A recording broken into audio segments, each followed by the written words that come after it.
Hi hello welcome to Maguta media. Pawan Kalyan garu ఆంధ్రప్రదేశ్లో ఇప్పుడు వచ్చినటువంటి విపత్తు తుఫాన్కి ఇంత బలంగా నిలబడ్డారంటే నేనైతే ఎక్స్పెక్ట్ చేయలే. అసలు ఏం ఫాస్ట్నెస్, ఏం రివ్యూ మీటింగ్లు, ఏం మానిటరింగు, ఎస్పెషల్లీ పిఠాపురం నుంచి రాష్ట్రంలో ఉన్నటువంటి అందరినీ కూడా అలర్ట్ చేసి వీళ్ళని చంద్రబాబు నాయుడు గారు, లోకేష్ గారు, పవన్ కళ్యాణ్ గారు ఉండటం వల్ల ఈరోజు ఎంతోమంది ప్రాణాలు నిలుపుకోగలిగి అటు ఆస్తుల నుంచి వాళ్ళ ప్రాణాలు అన్నీ కూడా కాపాడుకున్నారంటే నిజంగా వీళ్ళ ముగ్గురు ఉండటం వల్లనేమో అనిపించింది. ఎస్పెషలీ పవన్ కళ్యాణ్ గారి గురించి పిఠాపురాన్ని పువ్వుల్లో పెట్టుకు చూసుకున్నాడండి. ఆయన పువ్వుల్లో పెట్టు చూసుకున్నాడు. ఎక్కడా కూడా ఒక్కరికి ఒక్క చిన్న ఇబ్బంది రాకుండా పసిపిల్లల్లా వాళ్ళని తీసుకొచ్చి చాలా జాగ్రత్తగా పునరావాస కేంద్రాల్లో వాళ్ళని తీసుకున్నట్టు వాళ్ళ ట్రీట్ చేసిన విధానానికైతే హ్యాట్స్ ఆఫ్ చెప్పాల్సిందే.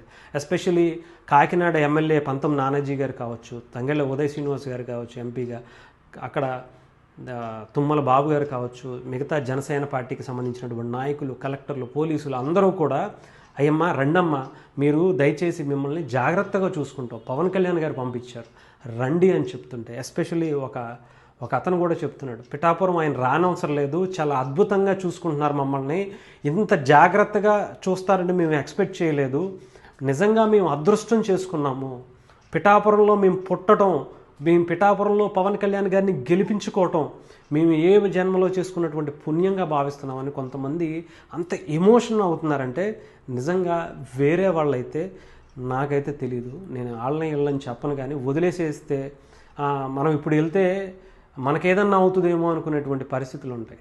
కానీ పవన్ కళ్యాణ్ గారు అక్కడ ఉన్నటువంటి వాళ్ళందరినీ కూడా చాలా జాగ్రత్తగా అర్ధరాత్రి 2ంటికి కూడా కలెక్టర్లతో, ఎస్పీలతో, అది నాయకులతో, ఎమ్మెల్యేలతో ఆయన మీటింగ్ ఏర్పాటు చేసుకుని వాళ్ళని ఇక్కడ తీసుకొచ్చారా, ఆ ఏరియాలో ఎలా ఉంది, ఈ ఏరియాలో ఎలా ఉంది, సీసీ కెమెరాలు ఏర్పాటు చేసి మానిటరింగ్ చేస్తూ తుఫాన్ ఇక్కడ వరకు వచ్చింది, ఇంత గాలి ఎక్స్పెక్ట్ చేస్తుంది, ఈ ఏరియాలో కరెంటు పోయింది, ఈ ఏరియాలో కరెంటు పోయింది, వెంటనే ఈ పునర్నిర్మించాలి, ఈ తుఫాను గాలి కొంచెం తగ్గగానే అక్కడికి అధికారులని, అక్కడ కరెంటు సప్లై చేసేటువంటి వ్యక్తుల్ని, రోడ్డు కొంచెం డ్యామేజ్ పూర్తి చేసేటువంటి వ్యక్తుల్ని అందరినీ కూడా అక్కడ పంపించి ఎంత ఫాస్ట్గా చేస్తారని ఎక్స్పెక్ట్ చేయాలి. ఎస్పెషల్లీ ఇంకా చంద్రబాబు నాయుడు గారి గురించి అంటే మనం చెప్పాల్సిన అవసరం, ఆయన పని రాక్షసుడు అంటాం. ఈవెన్ ఇలాంటి విపత్తుల్లో చంద్రబాబు నాయుడు గారి మార్క్ పరిపాలన ఏంటో చాలా బలంగా కనిపిస్తుంది. పొగుడుతున్నాను అనుకోవద్దు, కానీ ఆయన ఏంటంటే డిజాస్టర్ మేనేజ్మెంట్ ఆయన దగ్గరే ఉంది. ఆ డిజాస్టర్స్ వచ్చినప్పుడు ఆయన పడే తాపత్రయం నిజంగా ఆయన ఏదో ఒక ఎక్స్పర్ట్గా మనకు కనిపిస్తాడు ఆ టైంలో. అసలు అంత జాగ్రత్త తీసుకోవటం, అంత మానిటరింగ్ చేయటం. ఇంకో వ్యక్తి చూసారుగా, వెళ్ళి బెంగళూరు ప్యాలెస్లో కూర్చున్నాడు. ఇక్కడ ఉంటే ఏ వర్షం వస్తుందో, లేదంటే ఇంకో నార్మల్గానే అక్కడే ఉంటాడు అనుకోండి, ఇక్కడ ఎక్కడన్నా పీనుగులు లెగుతాయేమో ఆ పీనుగుల దగ్గరికి వెళ్ళి మనం వెళ్ళి పరామర్శిద్దాం అనుకునేటువంటి వ్యక్తి బెంగళూరు ప్యాలెస్ వేదికగా కూర్చుకుని రాష్ట్రంలో ఎవడు చనిపోయాడు, ఏమైంది, ఈ తుఫాను వల్ల ఎవరికైనా ఇబ్బంది పడింది, ఎవడైనా పోయాడా, మనం అక్కడికి వాలిపోవాలనుకునేటువంటి వ్యక్తి ఇప్పటి వరకు ఆ ఎత్తుక్కునే పనిలోనే ఉన్నాడు. ఈవెన్ పవన్ కళ్యాణ్ గారు, చంద్రబాబు నాయుడు గారు గ్రౌండ్లో దిగిపోయారు. ఈరోజు నిన్న తుఫానుకి సంబంధించినటువంటి సిమ్టమ్స్ ఈరోజు కొంచెం తగ్గాయో లేదో, గ్రౌండ్లో దిగిపోయారు, పొలాలు పరిశీలిస్తున్నారు, వాళ్ళకి ఎంత పంట నష్టం జరిగిందో, ఆస్తి నష్టం జరిగిందో అంచనా వేస్తున్నారు. వాళ్ళకి పునరావాస కేంద్రాల్లో ఉన్నటువంటి వ్యక్తులకు కూడా 1000 రూపాయలు ఇచ్చి మీరు వెళ్ళడానికి మళ్ళీ వాళ్ళని తీసుకెళ్ళి దింపి సరుకులు అవి పంపించడం.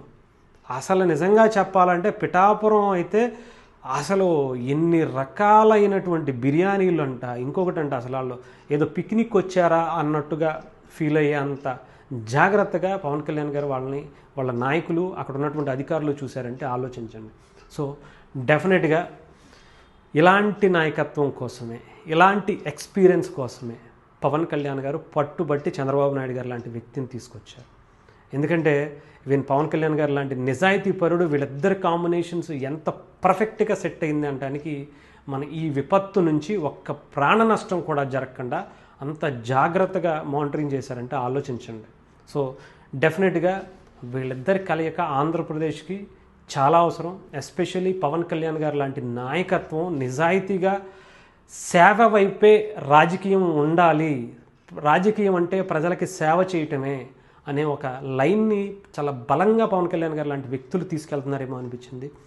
సో సో హ్యాపీ, చాలా హ్యాపీ. ఇంత విపత్తుని ఎలా హ్యాండిల్ చేస్తారా, ఎలా వీళ్ళని ఇబ్బంది పెడతారా. చాలామంది ఏమనుకుంటారంటే అక్కడికి ఇది దొరకలేదు, అది దొరకలేదు, ఇది అయిపోయింది, అది అయిపోయింది అని చెప్పి చాలా రకరకాలుగా రాజకీయంగా ఉపయోగించుకునేటువంటి పరిస్థితి ఉంటుంది.